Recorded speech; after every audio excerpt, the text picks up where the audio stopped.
হয় দুৰ্গা পূজাৰ মাজতে মাত্ৰ কেইটামান দিন বাকী। ইতিমধ্যে সমগ্ৰ ৰাজ্যৰ লগতে কাছাৰ জিলাতো প্ৰস্তুতি তুংগত উঠিছে এই দুৰ্গা পূজা উপলক্ষে। মই আছো উদাৰবন সমষ্টিৰ উদাৰবন চহৰৰ হস্পিটেল ৰোড সাৰ্বজনীন দুৰ্গা পূজা কমিটিৰ পূজা মণ্ডপৰ সন্মুখত।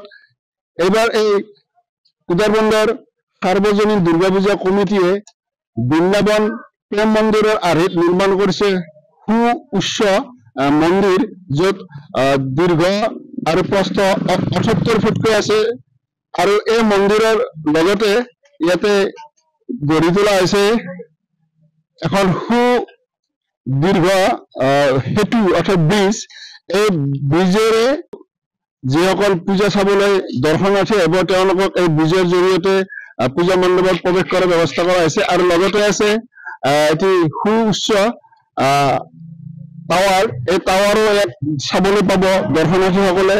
আমি পূজা কমিটিৰ যিসকল আয়োজক আছে আমি তেখেতসকলৰ পৰা জানিবলৈ বিচাৰিম যে প্ৰতি বছৰে উদাৰবন্দৰ এই হস্পিটেল ৰোডৰ সাৰ্বজনীন দুৰ্গা পূজা কমিটিয়ে এক অভিলেখ স্থাপন কৰি আহিছে যে বিগ বাজেটৰ পূজা বুলি যাক কোৱা হয়। গতিকে এই বছৰে তেখেতসকলে নতুনত্ব অনাৰ চেষ্টা কৰিছে।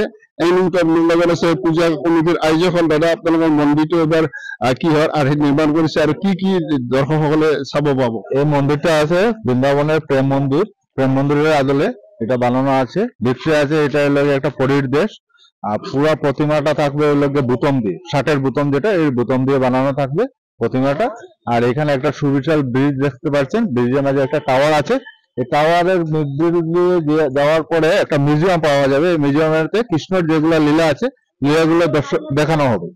আর 3 দিন আমাদের প্রসাদের ব্যবস্থা থাকবে দর্শনার্থীদের জন্য। আর লাইটিং এর প্রত্যেক 3 মিনিট বা 4 মিনিট পরে পরে লাইটিং চেঞ্জ হবে। এইগুলো ব্যবস্থা আমাদের করা হবে। আমি আৰু এজন আয়োজক আছে, আমি তেখেতৰ পৰা জানিব বিচাৰিম যে দাদা, যে আপোনালোকে মূৰ্তি বনাইছে, এই মূৰ্তিবিলাক বিশেষত্ব কি? আচ্ছা, দুর্গার প্রতিমা, সেই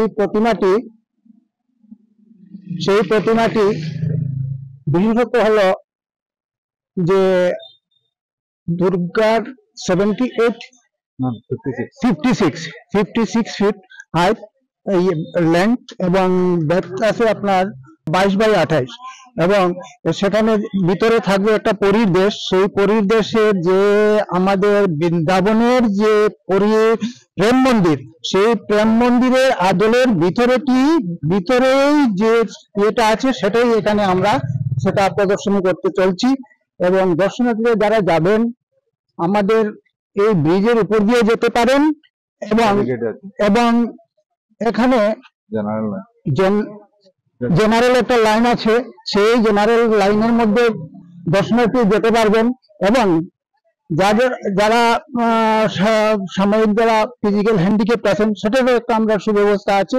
সেই সুব্যবস্থা দর্শনার্থী আরামসে আপনারা ভিতরে গিয়ে দর্শন করতে পারবেন, কোনো অসুবিধার সৃষ্টি হবে না। বাজেট কেমন ধার্য করছে উদয়বন্দর পূজা? তো বহুত বিগ বাজেট। আমাদের এই পূজা প্যান্ডেলের বাজেটটি হলো প্রায় 40 লাখ। সেই 40 লাখ প্রেম মন্দির এবং এখানে আরো যেগুলো আমাদের ব্রিজ আছে সম্পূর্ণ নিয়ে আমাদের লাইটিং যেগুলো হবে বিভিন্ন আমাদের উদারবন পয়েন্ট থেকে এবং হসপিটালের ব্রিজ পর্যন্ত আমাদের 4টা তোরণ আছে এবং লাইটিং এর সম্পূর্ণরূপে আপনাদের বিভিন্ন ধরনের লাইটিং এর সুব্যবস্থা আছে।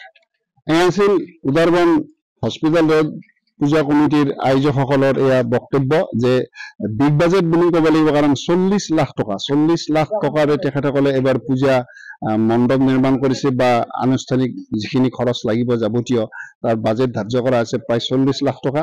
আৰু ইয়াত যথেষ্ট নতুনত্ব দিয়াৰ প্ৰয়াস কৰিছে।